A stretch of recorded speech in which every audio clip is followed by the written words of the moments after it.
Добрый вечер. Эфир телеканала ТЭР продолжает наша программа. Я ее ведущая Эльвина Сидбулаева. Всех приветствую. Первой в мире демократической мусульманской республике в этом году должно было исполниться 100 лет. В 1917 году на Первом национальном собрании крымских татар на Курултае была провозглашена Крымская Народная Республика. И в Киеве прошли ряд мероприятий, посвященные юбилею. Принимали участие и представители диаспоры. И сегодняшний гость нашей программы – глава Союза общины литовских татар Адас Якубаускас и профессор. Приветствую вас. Добрый день. Расскажите, пожалуйста, что означает для крымских татар Курултай крымско-татарского народа? Вы знаете, я темой Курултая занялся еще будучи подростком. Я перелистал всю ту литературу, которая издавалась до войны в Вильнюсе, и которые писали наши предки, литовско-польские татары, которые принимали непосредственное участие.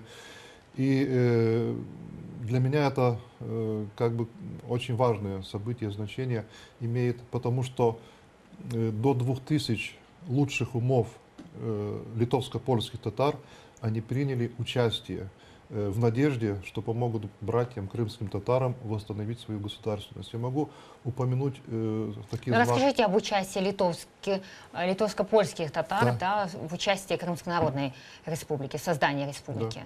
Да. И они принимали непосредственное участие. И я могу назвать несколько фамилий генерала Матвея Сулькевича, Мация Сулькевича, который был премьером Крымской Народной Республики с июня по ноябрь 1918 года. Я также могу назвать Александра Ахматовича, профессора, который был министром юстиции, братьев Ольгерда и Леона Кричинских, который был один вице-министром юстиции, другой был директором канцелярии. Так что очень многие татары приехали, желая помочь своим братьям. Но, к сожалению, эта попытка не увенчалась успехом, и даже некоторые из них очень сильно пострадали потом. Например, Ольгерда Кричинского впоследствии расстреляла НКВД. Он погиб в 1942 году в тюрьме в Горьком. Я просматривал его личное дело, и там одно из обвинений было его участие в процессе в 17-18 годах, в процессе становления Крымской Народной Республики. Сколько тысяч литовских татар принимало участие? Кто в основном они? В основном приехала большая группа интеллигенции, извините. Ольгерд Кричинский пишет, что из современных Литвы, Польши и Беларуси приехало до 2000 татар. И они как раз думали, куда ехать. Или в Идель-Урал, где казанские татары тоже пробовали аспирации воссоздать свое государство, или в Крым. Они выбрали Крым, потому что у нас исторические корни. Мы себя позиционируем как крымские татары, поэтому эти люди приехали сюда. И, к сожалению, они должны были потом покинуть, потом добровольческая армия пришла сюда, потопила в крови, потом большевики сюда пришли, не завершили все дело, и эти люди должны были покинуть пределы Крыма. И, как я уже сказал, некоторые из них даже поплатили своей жизнью. Сколько представителей и сколько из Литвы приехали на Курултай в этом году, который прошел в Киеве? В этом году мы приехали вдвоем. Я приехал и муфтий Литвы Ромас Якубаускас. Также приехал заместитель муфтия Польши Матей Якубовский. Потому что исторически так сложилось, что мы принадлежали к Таврическому муфтияту. Современная Литва, Польша и Беларусь принадлежали к Таврическому муфтияту. Муфтий Хорошайский тогда возглавлял, и он приезжал, навещал верующих. Но и потом, когда муфтием стал Челебиджихан, то есть эти связи продолжались. Поэтому очень важно было, чтобы не только светские люди приехали, но приехали также и духовные люди, как бы продолжить ту традицию, которая была раньше, как жили наши предки, как они общались. И я очень благодарен, что они были здесь. Мероприятие, юбилей, посвященный Курултаю, проходил в здании Верховной Рады. Там выступал и лидер крымских татар, и глава Меджлиса. Также были и бывшие президенты Украины. Какое впечатление оставило у вас это мероприятие? Вы знаете, я был глубоко тронут, что в здании Верховной Рады прозвучал крымско-татарский гимн. Это действительно было впервые, наверное, в истории. Да, это было сильно. Там проводилась прямая трансляция. То есть все, кто смотрел, они это видели. И поэтому я думаю, что это как бы тоже помогает крымским татарам осознать, что они значимы в этом государстве. И что когда придет время деоккупации, и когда будет создана автономия, крымские татары действительно получат все права. Я, будучи в Верховной Раде, это понял, потому что с выступления спикера, который очень кратко, но эмоционально изложил, да, вот всю эту историю создания Курултая и краткую историю вспомнил. Из того уважения присутствовали два бывших президента. Я понял, что проблема крымских татар в будущем она будет на повестке дня, она будет обсуждаться. Насколько вы знакомы с политикой, с украинской политикой? Знаете, так глубоко Почему я задаю вопрос? Как они повлияют на решение, на голосование Конституции, статьи именно 10, касающейся автономной республики Крым? Как вы думаете, насколько украинские политики готовы поддержать крымских татар в решении этого вопроса? Знаете, я специально как бы не занимался данным вопросом. Мне кажется, что большинство парламентариев должны как бы проголосовать за. Ну, конечно, мы должны как бы тоже работать в этом отношении. И наши депутаты Мустафа Джемилев и Рифат Чубаров, они тоже должны сказать свое веское слово. И я ознакомился с теми поправками, которые Конституционная комиссия собирается внести на обсуждение. Они интересны. Они интересны. Что конкретно вам понравилось? С чем согласны, с чем не согласны? Конкретно, что определяются некие квоты. Конечно, эти квоты, они подлежат дискуссии, какие квоты там будут, что задействован Курултай, Меджлис крымско-татарского народа.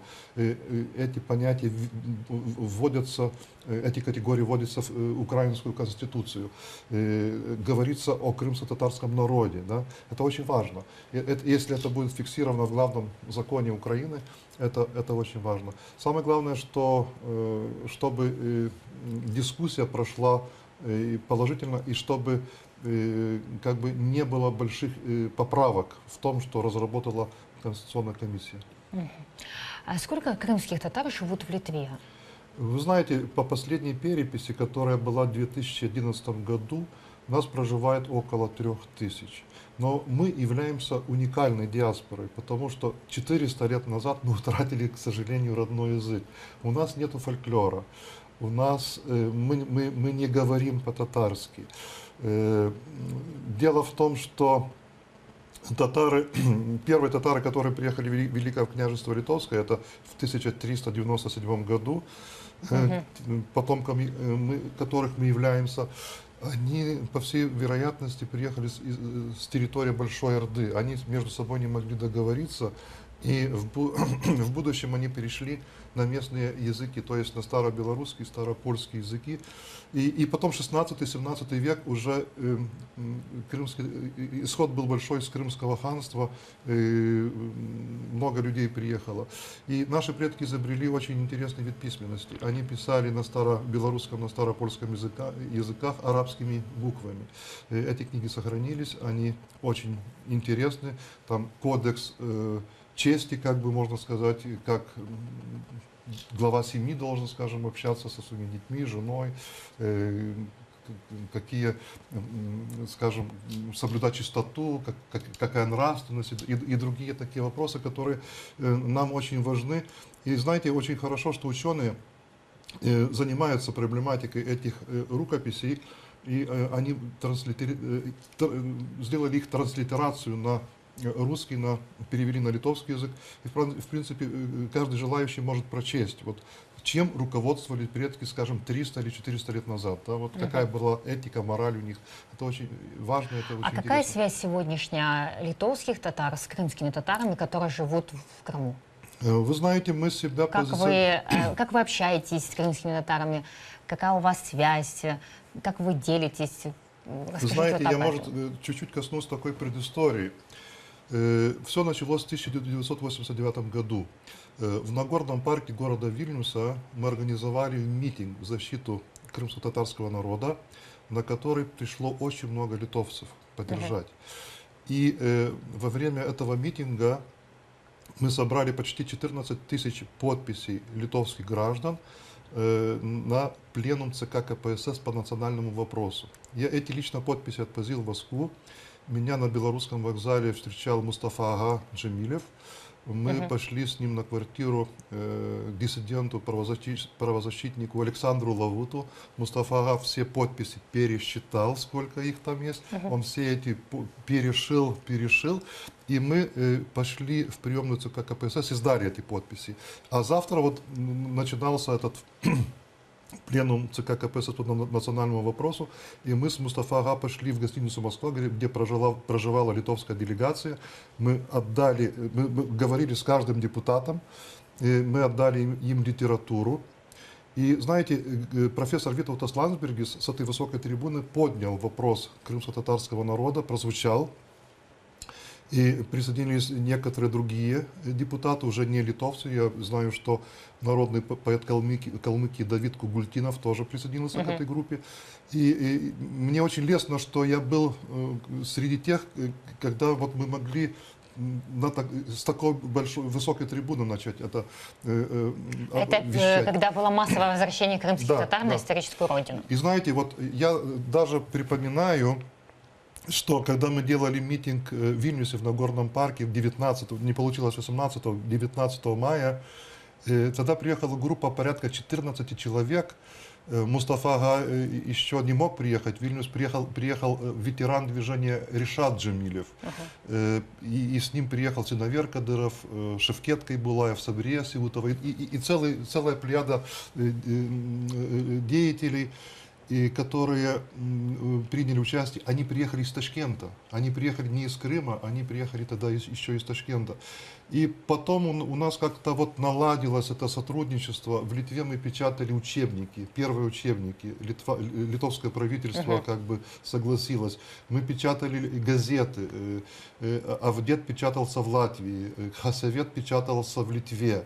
Я, наверное, должен вспомнить и такой эпизод, когда в 1991 году Горбачев огласил для Литвы санкции, то есть блокада произошла такая довольно крупная, не было поставок.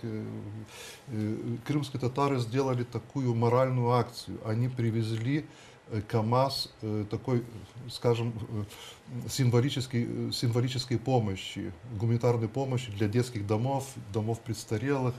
И в парламенте выступил Ильми Умеров с такой очень эмоциональной речью. Вы знаете, наверное, в истории Литвы не было такого короткого собрания кабинета министров Литвы. Они посовещались минуту.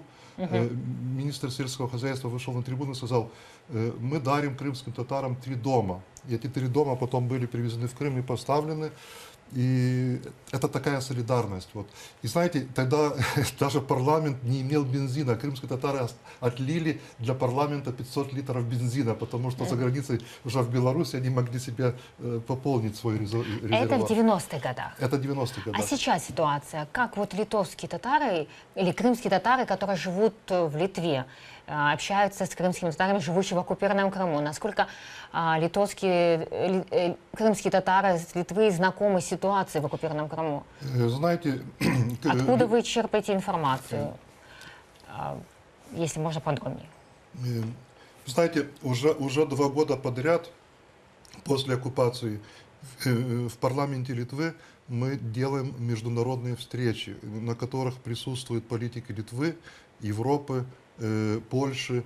и были политики Америки. Скажем, Джон Маккейн дал видео приветствия нашей конференции, на которой поднимают. Мы делали мониторинг за время оккупации. И в этом году мы тоже сделали такое же мероприятие. В следующем году мы тоже планируем. Мы как бы вильнюсские встречи входят в традицию. Пока будет оккупация Крыма, мы каждый год планируем собираться в парламенте Литвы и обсуждать на международном уровне многие проблемы, в том числе нарушение прав человека, изъятие имущества, потому что очень интересный мониторинг был по национализации имущества в этом году. Это мы узнали такие вопиющие факты. А расскажите об этих фактах. У многих людей просто отобрали их бизнес, отобрали их предприятия, и были предоставлены доказательства этому, и там фигурирует огромная сумма в долларах, несколько миллиардов долларов. Я думаю, что международные структуры отреагируют на это, потому что частность, собственность на Западе, она священна, как бы, да, и нарушение прав человека и как бы национализация или изъятие собственности у людей. Это вопиющие факты, конечно. Почти уже 4 года оккупации Крыма, и в Крыму чуть ли не каждую неделю проходят обыски. Последняя облава со стороны ФСБ закончилась смертью ветерана национального движения, 83-летний Вичия Кашка, а также 4 активиста национального движения сейчас находятся в СИЗО. Насколько вот эта информация и насколько обыски, аресты, а их уже больше полусотни, знает Литва и литовские татары? Вы знаете, литовские парламентарии меня всегда просят дать мониторинг. И такой мониторинг постоянно обновляется, и не только литовские парламентарии, но парламентарии Евросоюза от Литвы, они получают данный мониторинг, и они как бы владеют полной информацией. И то, что происходит в Крыму, это вопиющее как бы злодеяние, я иначе назвать не могу, но применяются старые методы. Обычно обыски вечером или ночью в присутствии женщин, детей, утром рано, в 4-5 часов или утром рано подбрасывают оружие, подбрасывают наркотики. Как вы считаете, почему ФСБ и Россия именно поступает так с крымскими татарами, с коренным народом? Видите, я сейчас вижу, что они не могут инкриминировать политические какие-то, да, процессы, потому что это мир сразу реагирует. Они сейчас пытаются сделать крен на криминальные какие-то преступления, поэтому появляются эти как бы стволы оружия подброшенные или какие-то там другие там, да, вещи, наркотики какие-то. Они пытаются пойти на криминализацию, да, чтобы сказали, вот смотрите, какие они там, мы боремся не с татарами, мы боремся с криминалитетом. С терроризмом, да, в последнее время в том плане, да. И создать такое ощущение, что как бы Меджлис крымско-татарского народа — это террористическая организация, и борьба вообще-то не с татарами, а с преступниками. Вы знаете, самое печальное, что Меджлис запретили во время Вильнюсского форума. Мы сидели на Вильнюсском форуме, и мы получили известие, что Генпрокуратура Крыма запретила Меджлис. Это было, не знаю, это было знаково, что ли, что показать, что вы там заседаете в Вильнюсе, мы вот вас запрещаем. Как Вильнюс отреагировал на запрет? Вы знаете, интересно, когда мы начали форум, через полчаса прекратилась трансляция. Хакеры сломали сервера литовского парламента. И поступили множественные звонки из Украины, из Канады, из Израиля, что специалисты готовы приехать помочь литовцам починить эти сервера. Они потом пустили сигнал по Ютубу. Конечно, уже меньше людей видело это, как бы, что происходило в литовском сейме, о чем мы говорили. Но, тем не менее, много людей видело.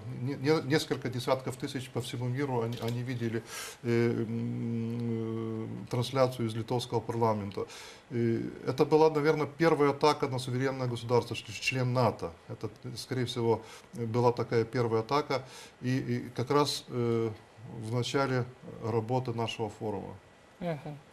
Известно, что Литва поддерживает территориальную целостность Украины, а также осуждает агрессию российскую.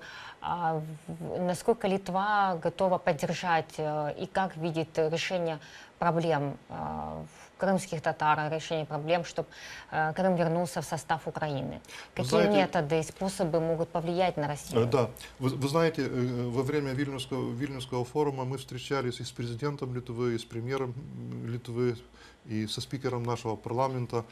И всюду мы говорили о том, что Литва является большим другом Украины и в том числе крымско-татарского народа. Больше скажу, президент нашей страны, она как бы вызвалась быть адвокатом крымско-татарского народа на международной арене. Это действительно многого стоит, потому что такие слова прозвучали. Литва, вы, наверное, замечаете, что Литва в Европе это номер один, да, сейчас адвокат Украины номер один. Правая рука Украины. Даже больше, чем Германия, даже больше, чем Польша, чем Франция. И Литва, голос Литвы, он стал слышен. Я помню, до оккупации Крыма наш министр иностранных дел Линас Линкевичус говорил следующее, что их в коридорах Брюсселя не очень хотят слушать и понимать, почему Литва иногда говорит, выступает против России. Да? И наш министр очень ясно сказал, у нас был опыт, как бы 50-летний опыт оккупации, мы знаем, что ожидать. Да? Европейцы, к сожалению, они не могли поделиться таким опытом. И сейчас, когда говорится о России, о санкциях, очень часто спрашивают мнение Литвы. И как бы Литва становится как бы очень таким... Наше государство очень маленькое, всего лишь почти 3 миллиона жителей, да, но она сильна духом. И очень многие резолюции или какие-то, скажем, предложения исходят из Литвы. Это меня очень радует. Как вы считаете, что может повлиять на Россию, чтобы она прекратила нарушать права крымских татар и крымчан в Крыму? Вы знаете, какой есть механизм? Вы знаете, мне кажется, что Россия уже сама скоро будет недовольна, что она сделала эту авантюру. Экономические санкции, они, мне так кажется, что они оказывают существенное влияние. И уже многие олигархи как бы не хотят себя связывать с нынешним режимом, да, потому что это невыгодно, их активы могут быть национализированы или они не могут свободно путешествовать, их дети не могут обучаться. То есть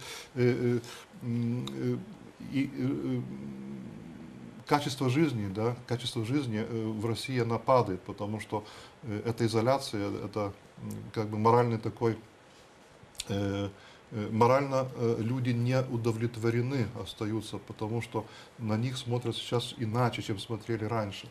И я думаю, что прежде всего эта политика должна продолжаться. Конечно, можно придумать и более другие санкции. Скажем, в феврале месяце будущего года в Америке будут слушания, да, там, по финансовым всяким махинациям, и многие активы могут быть просто заморожены или национализированы. Поэтому та авантюра, вот, в которую Россия ввязалась, она может просто выйти несколько боком. И я думаю, что, может быть, уже в некоторых коридорах власти уже подумывается, как избавиться от этой проблемы, да, как выйти с лицом, потому что сценариев может быть много. Но не буду забегать вперед, как бы время покажет. Мне так кажется, что проблема Крыма она должна разрешиться в ближайшие годы. И тогда уже действительно очень важно, чтобы народ был подготовлен к жизни в условиях автономии. Знаете, я думаю, что моя задача как человека, который живет в Европейском Союзе, моя задача помочь получить образование для крымско-татарской молодежи. Я постараюсь в этом будущем учебном году организовать где-то 4-5 стипендий для наших молодых людей, чтобы они получили образование в Литве. То есть квоты для крымских татар, Да, чтобы они выехали в Литву, да? вести квоты, чтобы они получили образование. И второй вопрос. Я уже веду переговоры с нашими европарламентариями, чтобы они взяли на стажировку нашу молодежь, талантливую молодежь, которая закончила, которая имеет хорошее образование, политологическое, юридическое, которая знает языки, чтобы они поехали в Брюссель на 3-4 месяца и прошли стажировку в Европарламенте. Я вижу такую мою задачу, и я постараюсь это, чтобы имело успех. И это будет каждый год такая, Да, планируете? это До планируется. возвращения Крыма в состав Украины? Дай Бог, чтобы это быстрее. Вы знаете, я говорил... Либо это будет продолжаться и далее? Это будет продолжаться и далее. Вы знаете, я говорил на днях с нашим одним европарламентарием, с женщиной Лаймой Андрикене, которая сказала, что бывают ли случаи, что приходит стажером, остается сотрудником. Так что Они могут остаться потом в Литве? Ну, нет, в Брюсселе. Я говорю про Европарламент. Так что, видите, мы должны готовить молодежь. У нас должны появиться как бы управленцы, которые люди, профессионалы. Уже время самодеятельности, оно закончилось. Уже надо ставить на другие рельсы. Чтобы, если мы хотим иметь успешную историю в будущем, мы должны инвестировать в свою молодежь, да? Им после нас жить. И как бы я очень надеюсь, что найдутся люди, которые посвятят свою жизнь, вот скажем, проблемам развития народа, проблемам развития государственности Крыма. Это очень важно. Вы знаете, я когда приезжал в Крым во время власти, подождите, запутался президент, который... Ющенко, Кучма, Кравчук. Так, Ющенко. Я приезжал во время президентства господина Ющенко и потом Януковича. Меня несколько поражали. Вот действительно то, как обращалась украинская сторона официальной власти в отношении крымско-татарского народа. Да.